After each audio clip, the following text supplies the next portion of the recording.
देशातील बाजारात आता नव्या कापसाची आवक हळूहळू वाढताना दिसते, पण कापसाला मिळणारा भाव शेतकऱ्यांना नाराज करतोय। एकीकडे सांगितलं जातं की देशातील कापूस उत्पादन यंदा मोठ्या प्रमाणात कमी होणार आहे, पण मिळणारा भाव हा खूपच कमी आहे। हंगामाच्या सुरुवातीलाच कापसाला मिळणारा भाव कमी असल्याने एक संभ्रम निर्माण झाला आहे। सध्या मिळत असलेला भाव पुढील काळातही टिकून राहील अशी चर्चा काही प्रमाणात सुरू झाली आहे। तसंच हंगामाच्या सुरुवातीला कापसाचे भाव कशामुळे कमी झाले, देशातील कापूस उत्पादन घटीचा पुढील काळात दराला आधार मिळेल का, याच प्रश्नांची उत्तरं आज आपण या व्हिडिओतून जाणून घेणार आहोत। नमस्कार, मी अनिल जाधव, तुम्ही बघताय आपला ॲग्रोवन। सुरुवातीला म्हटल्याप्रमाणे देशातील बाजारात आता नव्या कापसाची आवक हळूहळू वाढते आहे, पण नव्या कापसाला बाजारात मिळणारा भाव हा 5,000 रुपयापासून सुरू होतोय। तर केंद्र सरकारनं यंदा कापसासाठी 7,020 रुपये हमी भाव जाहीर केला आहे। याचाच अर्थ असा होतोय की सध्या कापसाला बाजारात मिळणारा भाव हमी भावापेक्षा मोठ्या प्रमाणात कमी आहे। व्यापाऱ्यांनी दिलेल्या माहितीनुसार बाजारात सध्या कापसाला गुणवत्तेनुसार भाव मिळतोय। कमी भाव मिळत असलेल्या कापसाची गुणवत्ताही कमी आहे। ओलावा आणि काळी कचरा जास्त असल्यानं कमी बोली लावली जाते असं व्यापाऱ्यांनी सांगितलंय। पण गुणवत्तेच्या म्हणजे चांगल्या प्रतीच्या कापसाला आजही 6,500 ते 7,500 रुपयांच्या दरम्यान भाव मिळताना दिसतोय। जुन्या कापसाचे भावही या भाव पातळीच्या दरम्यान आहेत। मग प्रश्न हाच उरतो की सध्या मिळत असलेला भाव पुढील काळात सुद्धा टिकून राहील का?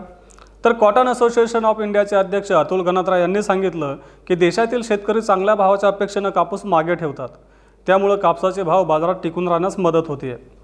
मागील हंगामातही शेतकऱ्यांनी मोठ्या प्रमाणात कापूस मागे ठेवला होता, कापूस टप्प्याटप्प्यानं बाजारात आणला, त्यामुळे कापसाला चांगला भाव मिळाला होता आणि यंदाही हे चित्र दिसण्याची शक्यता आहे। गनात्रा पुढे म्हणाले की यंदा देशातील कापूस पिकाला कमी पावसाचा आणि कीड रोगांचा मोठा फटका बसतोय।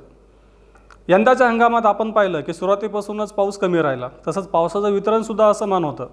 ऑगस्ट आणि सप्टेंबर महिन्यात 45 दिवसांच्या दरम्यान पावसाचा खंड होता, म्हणजे या 45 दिवसांमध्ये जो काही पाऊस पडला तो पाऊस कापूस पिकाला पोषक असा नव्हता, त्यामुळे कापूस पिकावर परिणाम झाला। तसंच देशातील महत्त्वाच्या कापूस उत्पादक राज्यांमध्ये सध्या कीड रोगांचा प्रादुर्भाव झाला आहे। उत्तर भारतात बोंडअळीचा प्रादुर्भाव जास्त आहे। उत्तर भारतातील पंजाब, हरियाणा, राजस्थान या तीनही राज्यांमध्ये बोंडअळीचा प्रादुर्भाव मोठ्या प्रमाणात झाला आहे। महाराष्ट्रातसुद्धा आपल्याला सगळीकडे ही परिस्थिती दिसून येते। गुजरातमध्येही कमी अधिक प्रमाणात बोंडअळी आणि पावसातील खंडाचा परिणाम कापूस पिकावर दिसून येतोय। तेलंगणा आणि कर्नाटकमध्ये सुद्धा कमी पावसाने कापूस पिकाला फटका बसला आहे। याचाच अर्थ असा आहे की देशातील कापूस उत्पादन यंदा कमी राहण्याची शक्यता आहे। पावसातील खंड आणि बोंडअळी यामुळे कापूस उत्पादकता आणि गुणवत्ता दोन्ही कमी राहू शकतं असा अंदाज गनात्रा यांनी व्यक्त केला आहे। गनात्रा पुढे म्हणाले की मागील हंगामात शेतकऱ्यांना हमी भावापेक्षा किमान 20% भाव जास्त मिळाला होता। यंदाही शेतकरी हमी भावापेक्षा किमान 20% जास्त भावाची अपेक्षा करतायत आणि यापेक्षा कमी भावात शेतकरी कापूस विकतील अशी शक्यता कमीच आहे। त्यामुळे शेतकरी जास्त दिवस कापूस कमी ठेवतील आणि उद्योगांना शेतकऱ्यांना जास्तीचा भाव द्यावा लागू शकतो अशी शक्यता गनात्रा यांनी व्यक्त केली आहे। मग असं असताना हंगामाच्या सुरुवातीलाच कापसाचे भाव का कमी झाले? तर उद्योगांच्या मते सध्या कापसाला उठाव कमी आहे। सूतगिरण्यांकडून कापूस गाठींचा उठाव कमी होतोय, म्हणजेच कापसाला मागणी कमी आहे। तसंच कापडाची निर्यात कमी प्रमाणात होते, याचा परिणाम कापूस बाजारात होतो असं उद्योगांचं म्हणणं आहे। तसंच सरकीचे भाव दबावात आहेत। तुम्हाला माहीतच आहे की सरकारनं खाद्यतेलाची मोठ्या प्रमाणात आयात केली होती, याचा दबाव खाद्यतेलावर आला। पर्यायाने हा दबाव सरकीवर सुद्धा आला, त्यामुळे सरकीचे भाव कमी झाले आणि या दोन कारणांमुळे कापसाचा उठाव कमी आहे असं उद्योगांचं म्हणणं आहे। असं असलं तरी यंदा देशातील कापूस उत्पादन कमी होणार आहे आणि सध्या बाजारात येणाऱ्या कापसाची गुणवत्ता कमी आहे, त्यामुळेच कमी भाव मिळतोय असं बाजारातील जाणकार सांगतायत।